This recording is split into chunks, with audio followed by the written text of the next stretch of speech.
14th century crisis के बाद Europe में मेजर पॉलिटिकल चेंजेस आने लगे जो फ्यूडल सिस्टम को वीक कर देते हैं और नेशन स्टेट्स की ग्रोथ करते हैं। So hello everyone, this is Mayank Dube and you are welcome to फ्यूके एजुकेशन। सो आज हम लोग बात करने वाले हैं class 11th history chapter 4 the three orders, जिसमें हम देखेंगे पॉलिटिकल चेंजेस कैसे आते हैं हमारे। इसके पहले हमने देखा कि हमारे 14th सेंचुरी क्राइसिस आने लगते हैं धीरे धीरे, पीजेंट्स और नोबिलिटी क्लास के बीच में रिबेलियन होने लगता है। अलग अलग फैक्टर्स रिस्पॉन्सिबल होते हैं जो इकोनॉमिक एक्सपांशन को क्या कर देते हैं, स्लो डाउन कर देते हैं। प्लेग फैलने लग रहा है, वहाँ पे वॉर्स हो रहे हैं, पीजेंट्स वगैरह रिवोल्ट करने लग रहे हैं, इकोनॉमिक कंडीशन बहुत ज्यादा हार्श होने लग रही है, जिस वजह से वहाँ बहुत बड़ा फेमाइन आ जाता है, प्लेग फैल रहा है, बीमारियां फैल रही है, लाखों लोगों की क्या हो जाती है, यूरोप में मृत्यु हो जाती है।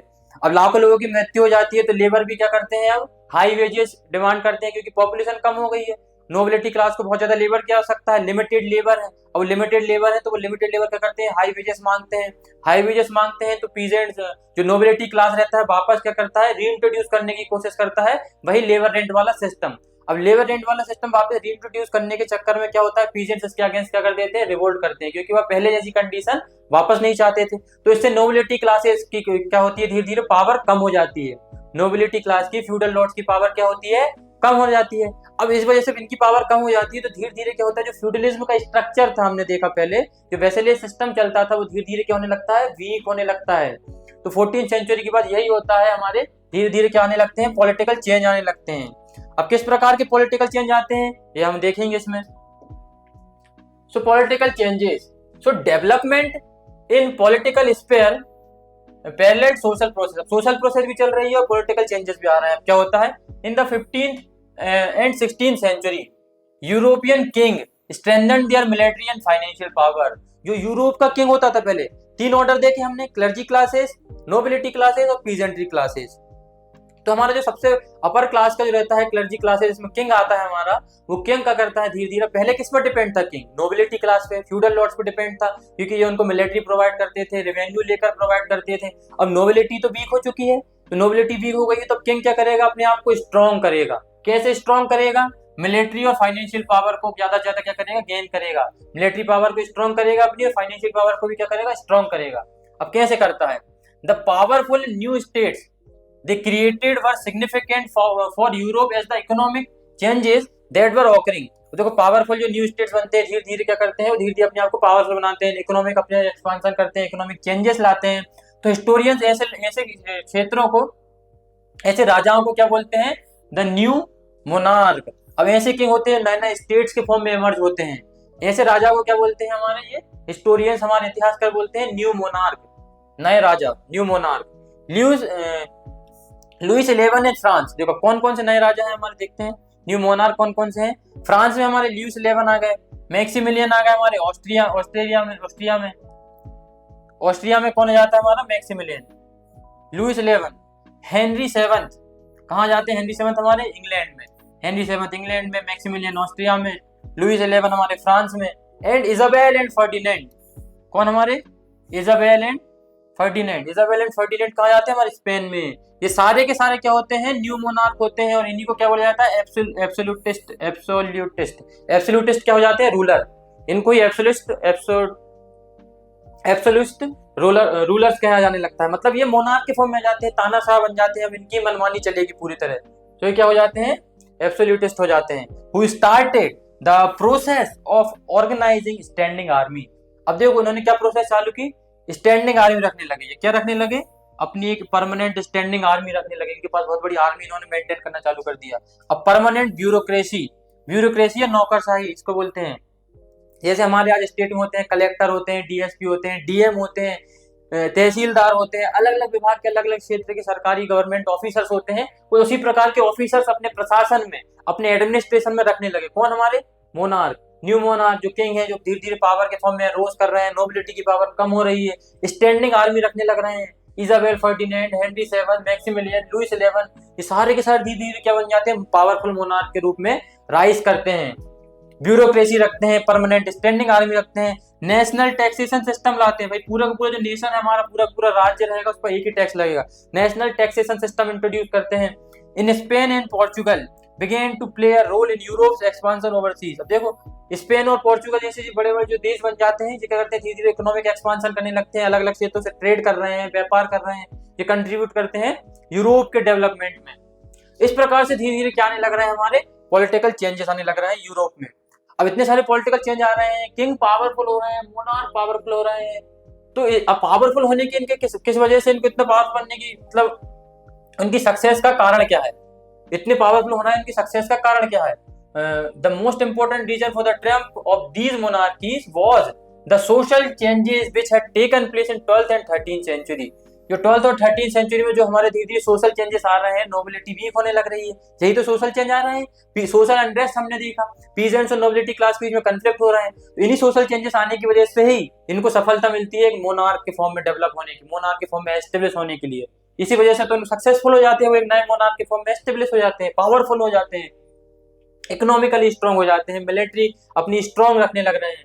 The dissolution of the feudal system of lordship and vassalage and the slow rate of economic growth had given the first opportunity to king to increase their control over their powerful and not so powerful subjects। जो जितने भी powerful और non powerful subjects होते थे, इन लोगों को अपनी power establish करने लगा। कौन करने लगा? किंग करने लगा। क्योंकि फ्यूडल सिस्टम जो था हमारा, वेसलेज सिस्टम जो था, वो धीरे धीरे क्या होने लगता है, फेड होने लगता है, वीक होने लगता है। इस वजह से उसी वजह से क्या होने लगता है, उसी समय इकोनॉमिक ग्रोथ रेट भी स्लो डाउन होती है। इन्हीं चीजों का, इन्हीं समस्याओं का फायदा उठाकर किंग क्या करता है, अपने आप को पावरफुल बना लेता है, अपने आप को क्या बना लेता है, पावरफुल बना लेता है। नोबिलिटी क्लास को अपने कंट्रोल में रखने लगता है। ज्यादा इकोनॉमिक, हमने देखा नेशनल टैक्सेशन सिस्टम आता है, आर्मी उसने ले आए, अच्छे ब्यूरोक्रेट्स उसके एडमिनिस्ट्रेशन में है। इन सब का इसी सब कंडीशन को देखते हुए इन सब का फायदा उठाकर क्या करता है, अपने आप को एज अ मोनार्क के फॉर्म में एस्टेब्लिश कर लेता है। Rulers dispensed with the system of feudal levies for their armies and introduced professionally trained infantry। देखो पहले इनको कहाँ से, जो हमारे रूलर्स हुआ करते थे, इनको आर्मी कहाँ से मिल रही थी, पहले फ्यूडल सिस्टम से मिल रही थी। जो हमारे फ्यूडल लॉर्ड्स होते थे, इनको आर्मी देते थे, पर उस आर्मी सिस्टम को क्या कर दिया उसने, पूरी तरह से खत्म कर दिया, एंड कर दिया पूरे सिस्टम को पुरानी तरीके से। बहुत से आर्मी ने लेकर खुद की एक professionally trained infantry equipped with guns, खुद की एक आर्मी बनाता है, स्टैंडिंग आर्मी, जिसके पास क्या होती है, बहुत ज्यादा गन्स होती है। एंड सीज आर्टिलरी, बहुत ज्यादा गोला बारूद जिसे बोलते हैं हम, आर्टिलरी, उसके पास क्या करता है, वो मेंटेन करने लगता है डायरेक्टली अंडर देयर कंट्रोल। अब नोबिलिटी से उसको जरूरत नहीं सेना लेने की, आर्मी लेने की, खुद की आर्मी है हमारे पास बंदूक है, बहुत ज्यादा हमारे पास बारूद है, गन पाउडर है हमारे पास, अब हम तुमसे ज्यादा पावरफुल हैं। So the resistance of the aristocracy crumpled in the face of the fire power of the king. जितने भी नोबिलिटी क्लास अगर इनके खिलाफ रजिस्ट करेंगे, इनके खिलाफ रिवेलियन करेंगे, तो इसके पास इतना सारा जो आर्टिलरी है, गन्स, इनका उपयोग करके वो क्या करेगा, किंग उनको हरा देगा, नोबिलिटी क्लास को क्या करेगा, हरा देगा, इनके रिवेलियन को क्रश कर देगा। तो कोई भी नोबिलिटी क्लास अब इनसे ज्यादा पावरफुल नहीं है। अब सबसे ज्यादा पावरफुल कौन है, हमारे किंग है। ये देखो queen Elizabeth one of the England, अब पिकनिक मना रहे हैं क्वीन एलिजाबेथ जो हमारी है इंग्लैंड की, जो इस प्रकार से पिकनिक मना रही है जंगल में, उनकी पिक्चर है। कब, हमारे लेट 16th सेंचुरी में, है ना। तो अब पिकनिक क्यों मना रहा है, क्योंकि पावरफुल हो गए। अब हमारे पास नोबिलिटी क्लास पर डिपेंड नहीं है हम आर्मी के लिए, ना इकोनॉमी के लिए, ना टैक्स के लिए। हमने हमारा खुद का टैक्सेशन सिस्टम पूरे नेशन पर बना दिया है, हमारी खुद की परमानेंट अब आर्मी है, ब्यूरोक्रेसी हमारे पास बहुत अच्छी है, और नोबिलिटी क्लास भी हमसे नहीं लड़ सकते क्योंकि हमारे पास गन पाउडर है, बंदूकें हैं बहुत सारी, है ना। तो हम पावरफुल हो गए, इसलिए हम क्या बना रहे हैं, पिकनिक बना रहे हैं। वाई इंक्रीजिंग टैक्सेस, अब देखो इन्होंने टैक्स बढ़ा दिए, किसने, हमारे राजाओं ने क्या बढ़ा दिए, टैक्स बढ़ा दिए। By increasing taxes monarchs got enough revenue to support.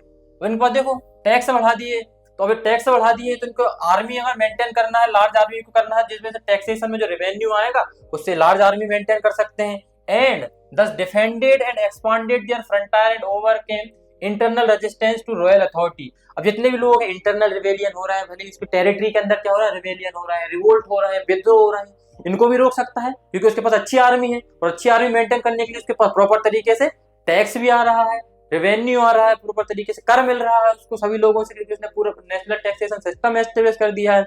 अब आर्मी मेंटेन करेगा, और कोई भी इंटरनल अगर रिवोल्ट करने की कोशिश करेगा उसको सप्रेस कर देगा, उसके आसपास के क्षेत्रों से अगर कोई रिवोल्ट करने की कोशिश करेगा, उसके पास बहुत आर्मी है, उनको भी सप्रेस कर देगा। तो किंग क्या हो गए हैं, मोनार्क क्या हो गए हैं, पूरी तरह पावरफुल हो गए हैं। सेंट्रलाइज सिस्टम आ गया, पूरी की पूरी पावर क्या हो गई है, सेंटर के पास आ गई है। Centralisation however did not occur without resistance from aristocracy। अब देखो एरिस्टोक्रेसी रजिस्ट कर रही है तो इतना आसान नहीं था सेंट्रलाइजेशन लाना, पर फिर भी एक तरह से देखा जाए तो एरिस्टोक्रेसी को भी क्या कर देते हैं, इनके रिवोल्ट को सप्रेस कर दिया जाता है और सेंट्रल पावर बन जाते हैं कौन, हमारे मोनार्क बन जाते हैं।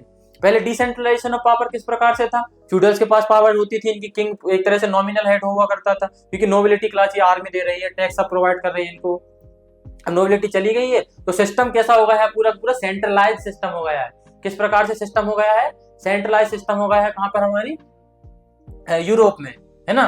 So the common thread running through all types of opposition of the monarchy was the question of the taxation. अब ये जितनी भी समस्या हो रही है हर लोगों से जुड़ी हुई एक ही कड़ी है, और वो समस्या क्या है, टैक्सेशन सिस्टम, क्योंकि टैक्स बढ़ा दिया इन्होंने। नोबिलिटी क्लास जो इतना टैक्स कहां से देगी, कलेक्ट ही नहीं कर पाएगी, पीजेंट से इनको मार रहे हैं, नोबिलिटी इनको नहीं दे रही, तो कहां से टैक्स देगी। तो इतना ज्यादा टैक्सेशन सिस्टम जब इन्होंने बढ़ा दिया, इंक्रीज कर दिया टैक्स, तो सभी समस्या की जो है टैक्सेशन सिस्टम ही होता है। अब देखते हैं क्या होता है। In England rebellions awkward and were put down in 1497। देखो रिवेलियंस होते हैं बहुत ज्यादा, 1497 में, 1536 में, 1547, 49, 53, इतने सारे अलग अलग जगह अलग अलग क्षेत्रों में क्या हो रहा है, हमारे रिवेलियन हो रहे हैं, विद्रोह हो रहे हैं, रिवोल्ट हो रहे हैं लोगों के द्वारा, क्योंकि तुम टैक्स बढ़ा रहे हो किंग, और हमें ये पसंद नहीं है। अब हम क्या करेंगे, तुम्हारे खिलाफ विद्रोह करेंगे। सो इन फ्रांस, अब देखो इंग्लैंड में हो रहे हैं, फ्रांस में भी हो रहे हैं। लुइस 11 जो हमारे थे, हमने देखा न्यू मोनार्क के फॉर्म में रोज करते हैं, तो Louis 11 had to wage a long struggle against dukes and prince. जो हमारे ड्यूक्स हमारे होते थे यहाँ पे, हमारे हमने देखा हमारे ड्यूक्स और प्रिंसेस कहाँ होते हैं, हमारे नॉर्मेंडी वाले क्षेत्र में होते हैं, जो इंग्लैंड पर जाकर अटैक कर देते हैं। इंग्लैंड पर सेक्शन वाले रीजन में हमारा होता है, एंग्लो सेक्शन वाले क्षेत्र पर अटैक कर देते हैं हमारे नॉर्मेंडी के ड्यूक और प्रिंस, ये वहां जाकर रहने लगते हैं। तो वहीं का किंग होता है लुइस 11। इन लोगों के खिलाफ, इन लोगों के बीच में क्या होने लगता है, बहुत लंबे समय तक क्या चलता है, स्ट्रगल चलता है। सो लेजर नोबल्स, अब देखो क्या होता है, lesser nobles often members of local assemblies resisted this royal assertions of their power.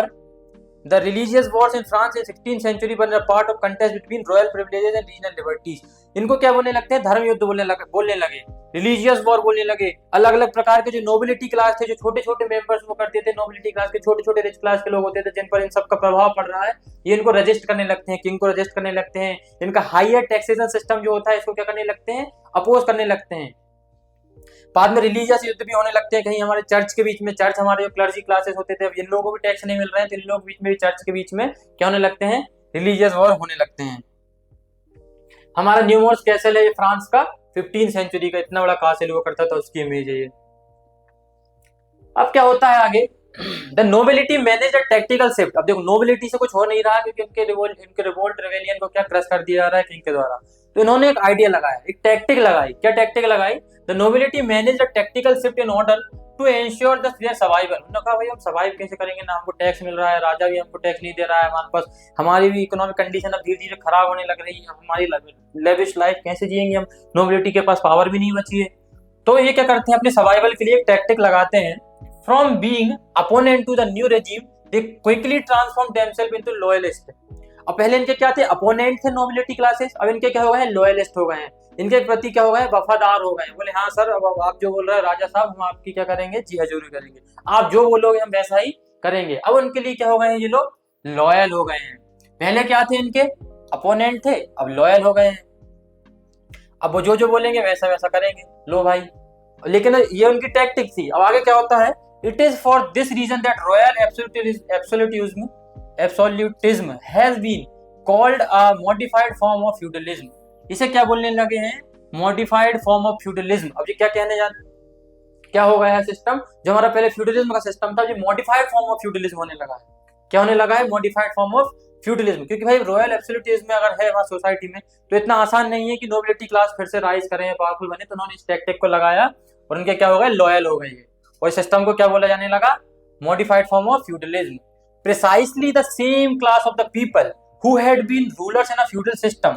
ये देखो, जो फ्यूडल सिस्टम में जो नोबिलिटी क्लास के फ्यूडल लॉर्ड्स हुआ करते थे, वही लोग फिर से क्या बनने लगे, the lord continued to dominate, the lord continued to dominate the political sense. अब देखो, जितने भी नोबिलिटी क्लास थे, इन्होंने राजा से कहा कि हम आपके मतलब ऐसे डायरेक्टली नोबिलिटी के फॉर्म में काम ना करके फ्यूडल सिस्टम को हटा दीजिए, हमको आपके एडमिनिस्ट्रेशन में रख लीजिए।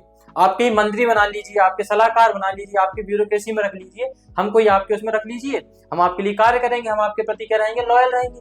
अब ये लोग उनके एडमिनिस्ट्रेटिव सिस्टम में जाएंगे, उनके राजा के प्रशासन में जाएंगे, तो धीरे धीरे सारी पावर को यही एक्यूमुलेट करने लगेंगे। आर्मी पर इनका कंट्रोल होगा, उसके सेनापति बन गया, कोई फाइनेंस डिपार्टमेंट का बन गया, तो फिर से राजा की पावर तो फिर से कम होने लगेगी। तो फ्यूडल सिस्टम चेंज तो हो गया है, बट फिर से वही सिस्टम है। एक तरह से क्या है, मॉडिफाइड फॉर्म ऑफ फ्यूडलिज्म है ये। फ्यूडलिज्म ना होकर क्या है, मॉडिफाइड फॉर्म ऑफ फ्यूडलिज्म, क्योंकि फिर अल्टीमेटली पावर तो वापस उनके ही हाथ में आ गई है, हमारे फ्यूडल लॉर्ड्स के हाथ में ही वापस पावर आ गई है। फिर से यही क्या करने लगते हैं, हमारे सिस्टम में डोमिनेट करने लगते हैं।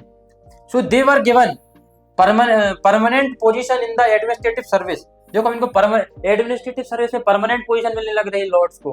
But the new regime were different in some important way. But धीरे धीरे न्यू रेजिम जो हमारी थी उसमें वो कहीं ना कहीं इसमें थोड़ा बहुत परिवर्तन था, क्योंकि फ्यूडलिज्म था, पर धीरे धीरे इसमें कुछ ना कुछ छोटे छोटे निम्न स्तर पर क्या थे, परिवर्तन हुआ करते थे, डिफरेंसेस हुआ करते थे। The king was no longer at the apex of the pyramid where loyalty had been a matter of personal dependence and trust। अब देखो किंग क्या होता है, पहले हमने हमारा देखा कि हमारे थ्री ऑर्डर में जो हमारा पिरामिड हुआ करता था, थ्री ऑर्डर में क्या हमारा जो पिरामिड हुआ करता था, इस पिरामिड में सबसे ऊपर कौन हुआ करते थे, हमारे क्लर्जी क्लासेस, जिसमें कौन आता था, हमारा किंग हुआ करता था। पिरामिड के सबसे टॉप मोस्ट में कौन आता था, क्लर्जी क्लासेस में किंग आते थे, और हमारा कौन आता था, चर्च आता था। सेकंड में कौन आते थे, हमारे नोबिलिटी आती थी। नोबिलिटी हमारे जो फ्यूडल लॉर्ड्स हुआ करते थे ये आते थे। और हमारे लास्ट में कौन आते थे, हमारे पीजेंट्स आते थे। सबसे टॉप पर पहले कौन हुआ करता था, हमारे किंग हुआ करते थे। कब, हाँ, हमारे एपेक्स ऑफ द पिरामिड में जो हमारा सबसे ज्यादा मतलब टॉप मोस्ट कौन हुआ करते थे, पावरफुल हमारे किंग हुआ करते थे। Where loyalty had been a matter of personal dependence and trust, जहां एक दूसरे के प्रति लॉयल हुआ करते थे। नोबिलिटी उसके प्रति लॉयल हुआ करते थे, क्लर्जी नोबिलिटी के प्रति होते थे, भाई जनता की मैं सेवा करूंगा तो मुझे टैक्स दो, प्रॉपर तरीके से ट्रस्टवर्दी काम हुआ करता था पहले। पर अब सिस्टम कैसा हो गया है, चेंज होने लग रहा है। कैसा चेंज होने लग रहा है, he was now at the centre of elaborate courtier society and a network of Patreon client relationship. अब देखो किंग जो पहले टॉप मोस्ट हुआ करता था, किंग हो गया सबके सेंटर में। किंग क्या हो गया, आपके सबके सेंटर में, एक प्रकार से ऐसा नेटवर्क बन गया। किंग क्या हो गया, सबके सेंटर में। अब सिस्टम कैसा हो गया है, Patreon client relationship, Patreon client relationship वाला सिस्टम हो गया है कि भाई मैं तुमको संरक्षण दूंगा, तुम मुझको संरक्षण दो। दोनों एक दूसरे को म्यूचुअली कोऑर्डिनेट करेंगे, दोनों एक दूसरे को क्या करेंगे, म्यूचुअली कोऑर्डिनेट करेंगे, दोनों कॉर्पोरेट एक दूसरे को कोऑपरेट करेंगे। तुम मेरी सहायता करो, मैं तुम्हारी सहायता करूंगा, तुम मेरा फायदा करो, मैं तुम्हारा फायदा करूंगा। इस प्रकार से सीधा system, patron client relationship. All monarchies weak और पावरफुल। अब देखो जितनी भी मोनार्कीज होती हैं, चाहे वो वीक हो या पावरफुल हो, उसको क्या कहीं ना कहीं क्या चाहिए, कॉपरेशन चाहिए अलग सब लोगों का। इतने बड़ा राज्य चला रहा है भाई, अगर मैं राज्य के बिल्कुल राज्य के जितने भी लोग हैं, अगर मैं उनके विरुद्ध कोई भी काम करूंगा तो सब लोग मेरे प्रति क्या कर देंगे, विद्रोह कर देंगे, रिवोल्ट कर देंगे। इसलिए मुझे उनका भी कॉपरेशन चाहिए, उनका भी कहीं ना कहीं साथ चाहिए अगर मुझे राज्य चलाना है। Of those who could command authority, मुझे नोबिलिटी क्लास के फ्यूडल लॉर्ड्स, इनका भी कहीं ना कहीं सपोर्ट चाहिए। तो राजा को अगर इन सबका सपोर्ट चाहिए तो राजा क्या करता है, इनको पेट्रोनेज देता है। राजा क्या करता है, इन लोगों को संरक्षण करता है, अपने राज्य में क्या करता है, इन लोगों को पेट्रोनेज देता है, संरक्षण करता है ऐसे पावरफुल लोगों का। So patronage become the means of ensuring such cooperation. अब ऐसा कॉपरेशन अगर एंश्योर करना है राजा को तो क्या करेगा, इन लोगों को संरक्षण देगा, पेट्रोनेज देगा। जैसे हम इतिहास में पढ़ते हैं कि राजा ने इस कवि को इतने बड़े ब्राह्मण को पेट्रोनेज दिया। जैसे हमारे महाभारत में जब हमारे गुरु द्रोणाचार्य को कहीं दूसरे राज्य में गए थे, हमारे द्रुपद नरेश के पास गए थे, वहां पर उनको पेट्रोनेज नहीं दिया गया। किसको, हमारे गुरु द्रोण को। गुरु द्रोण वापस आते हैं हस्तिनापुर, तो हस्तिनापुर के हमारा कुरुक्षेत्र, कुरुवंश जो है वहां के लोग, राजा जो है हमारे धृतराष्ट्र, जो इनको क्या कर देते हैं, पेट्रोनेज देते हैं हमारे गुरु द्रोणाचार्य को। तो इस प्रकार क्योंकि गुरु द्रोणाचार्य इतने ज्यादा बहुत बड़े धनुर्धर हुआ करते थे, युद्ध कला के बहुत ज्यादा महारथी हुआ करते थे, तो इतने महान व्यक्ति को हम पेट्रोनेज देंगे, इससे हमारे ही राज्य का फायदा होगा। हमारे राज्य के जितने भी सैनिक हैं सबको ट्रेनिंग देने के लिए बहुत बड़े हमारे पास गुरु होंगे। इस प्रकार से ऐसे लोग, इन्फ्लुएंशियल लोग जितने होते थे, बड़े बड़े राजा ऐसे लोगों को पेट्रोनेज देते थे। हमारे अकबर ने किसको पेट्रोनेज दी थी, बीरबल को, तानसेन को, ऐसे ऐसे इन्फ्लुएंशियल लोगों को पेट्रोनेज दिया करते थे। कुछ इसी प्रकार से क्या करते थे, यहाँ के राजा भी पेट्रोनेज दे रहे हैं, संरक्षण दे रहे हैं, ताकि उनकी पावर भी बनी रहे।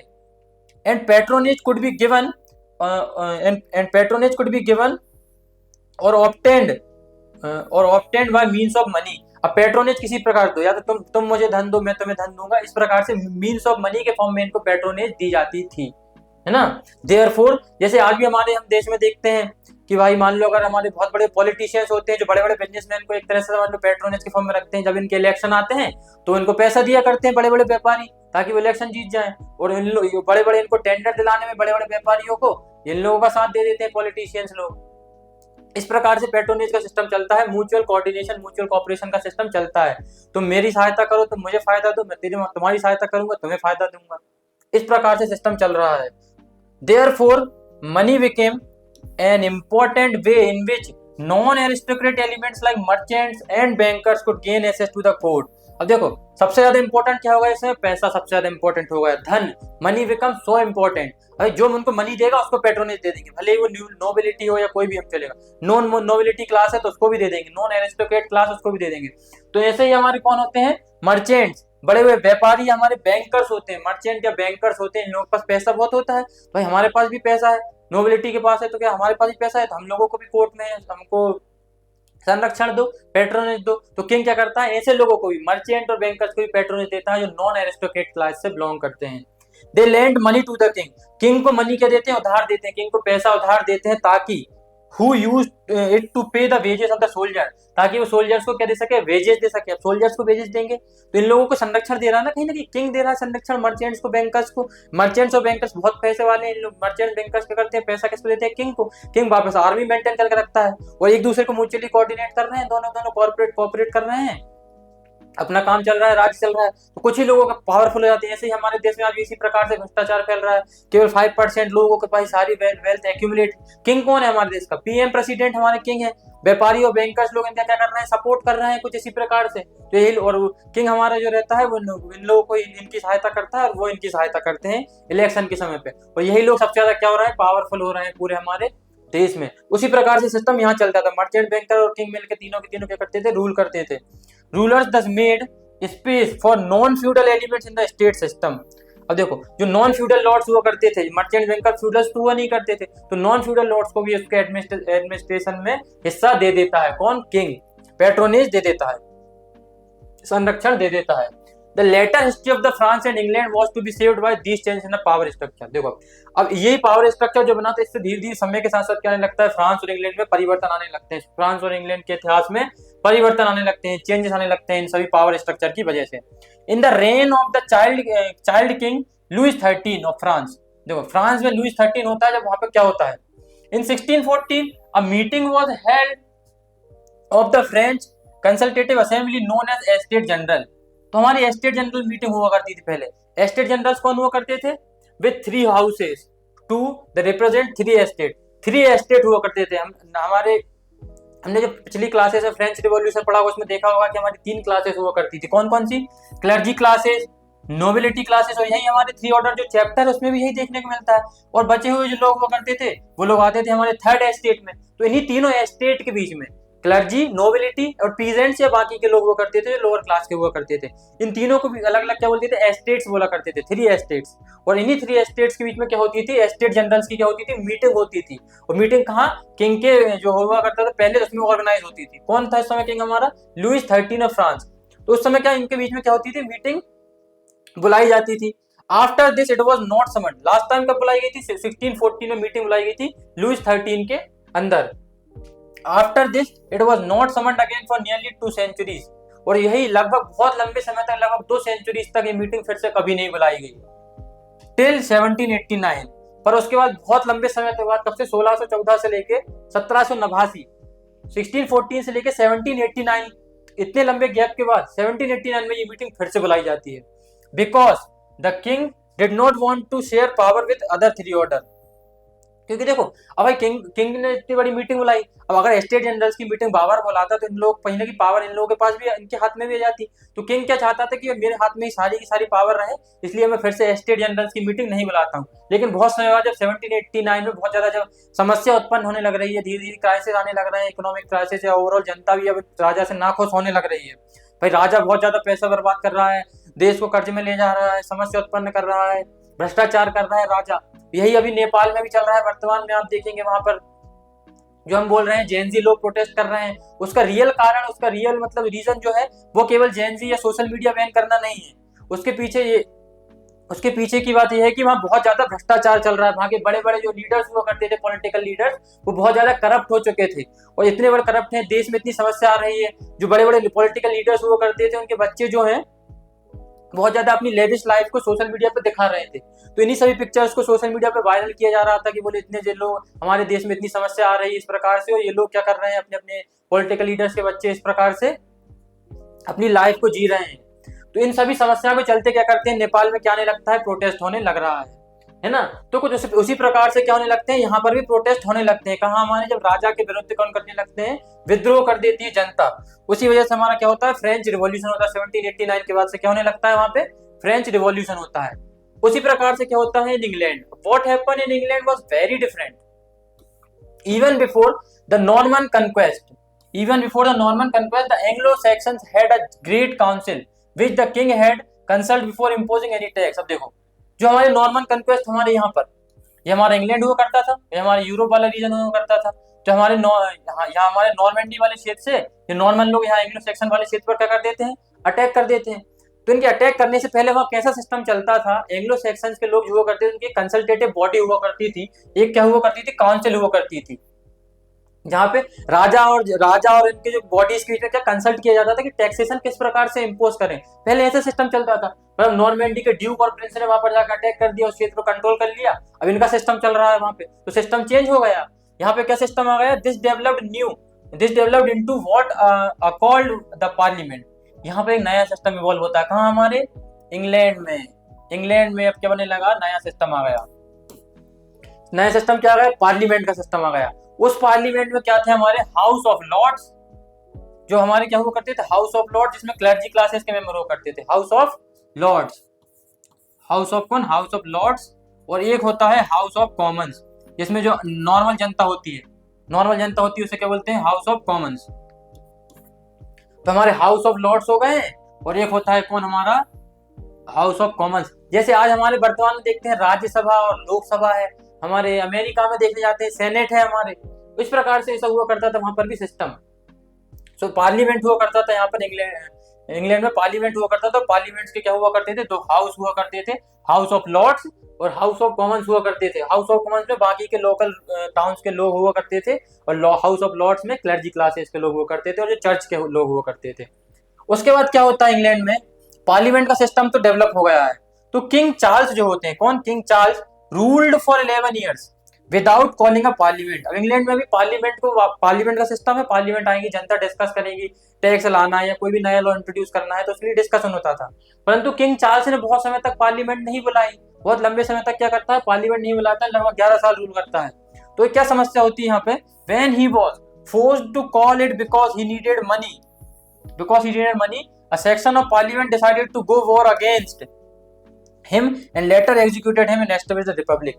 अब देखो, अब राजा ने बहुत समय तक पार्लियामेंट बुलाई नहीं, लेकिन राजा के पास धीरे धीरे पैसा कम होने लगा, उसकी लाइफ अच्छी चली नहीं रही, पार्टीज वगैरह कर नहीं पा रहा, पैसे की कमी आने लग रही है। अब पैसे की कमी आती है तो वो बुलाता है फिर से पार्लियामेंट को, बहुत लंबे समय बाद क्या करता है, पार्लियामेंट को फिर से बुलाता है वो, चलो पार्लियामेंट वाले आते हैं, बातचीत करते हैं। लेकिन अब पार्लियामेंट वाले लोग आने से मना करते, तो बोले फिर बुलाएगा, खुद की मर्जी से टैक्स बढ़ाएगा। तो इन सभी समस्याओं के चलते क्या कर देता है, जनता क्या कर देती है, विद्रोह कर देती है, रिवोल्ट कर देती है। किसके खिलाफ, राजा के खिलाफ। किसके खिलाफ, चार्ल्स वन के खिलाफ क्या कर देती है, जनता विद्रोह कर देती है, और उसके क्या कर देती है, खत्म कर देती है। एंड एस्टेब्लिश द रिपब्लिक, राजा को खत्म कर देती है और वहां पे गणतंत्र स्थापित कर देती है, रिपब्लिक एस्टेब्लिश कर देती है। रिपब्लिक मतलब जिसमें जो हेड ऑफ द स्टेट है, स्टेट मतलब हम किसी कंट्री की बात कर रहे हैं, जैसे India is also Republic country. Republic मतलब जो देश का जो मतलब हेड है, टॉप मोस्ट हेड है, वो क्या होना चाहिए, इलेक्टेड होना चाहिए। देश का टॉप मोस्ट जो हेड है, सबसे बड़ा, देश का जो सबसे बड़ा कौन होता है, हेड होता है, या किंग कह लो, या जो भी है, अगर वो इलेक्टेड है तो उसे हम क्या बोलेंगे, रिपब्लिक बोलेंगे। तो हमारा इंडिया भी किस प्रकार से रिपब्लिक है, क्योंकि हमारे देश का हेड कौन है, प्राइम मिनिस्टर नहीं, हमारे देश का हेड कौन है, प्रेसिडेंट होता है, और प्रेसिडेंट भी क्या होता है, एक तरह से इलेक्टेड होता है, इसलिए हमारा देश भी क्या है, रिपब्लिक है। उसी प्रकार का रिपब्लिक सिस्टम कहाँ पे, हमारे इंग्लैंड में एस्टेब्लिश कर दिया जाता है। This did not last long and monarchy was restored. अब देखो, बहुत समय तक रिपब्लिक नहीं चलता है, वापस मोनार्की को रीएस्टेब्लिश कर दिया जाता है। रिपब्लिक सिस्टम ज्यादा समय तक नहीं चलता है, एंड वापस मोनार्की सिस्टम को वापस क्या कर दिया जाता है, रीस्टोर किया जाता है, वापस मोनार्की एस्टेब्लिश हो जाती है, but on the condition, that parliament would be called regularly, but एक ही शर्त पे मोनार्की वापस रिस्टोर होती है कि भाई पार्लियामेंट के जो मीटिंग्स है वो बार बार क्या होना चाहिए, बुलाई जाना चाहिए। That parliament could be called regularly. Today France has Republican form of government and England has monarchy. वर्तमान में आज हमारे देखते हैं जो आज हमारे प्रेजेंट 20th सेंचुरी हमारी है, ये 2025 जो हमारा चल रहा है, उसमें क्या देखते हैं कि हमारा आज सिस्टम वहाँ पे इंग्लैंड में कैसा सिस्टम है, हमारे मोनार्कियल सिस्टम है, और फ्रांस में क्या है हमारा रिपब्लिकन सिस्टम है। फ्रांस में कैसा सिस्टम है, Republican form of government, England में मोनार्की है बट एक तरह से नॉमिनल फॉर्म में है, इतनी ज्यादा पावर नहीं रहती वहाँ के पास, वहाँ के लोग ही चलाते हैं, वहीं की जो हाउस ऑफ लॉर्ड्स है वही सारी पावर मेंटेन करते हैं। So this is because of the different direction that the histories of the two countries took after 17th century.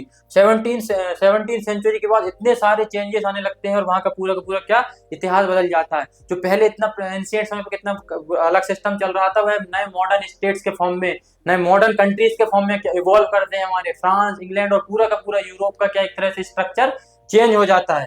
So with this we have completed our session. तो political changes ने medieval Europe में feudal system को हटाकर नए centralised modern states की शुरुआत करी। So thank you very much and don't forget to like, share and subscribe. Thank you.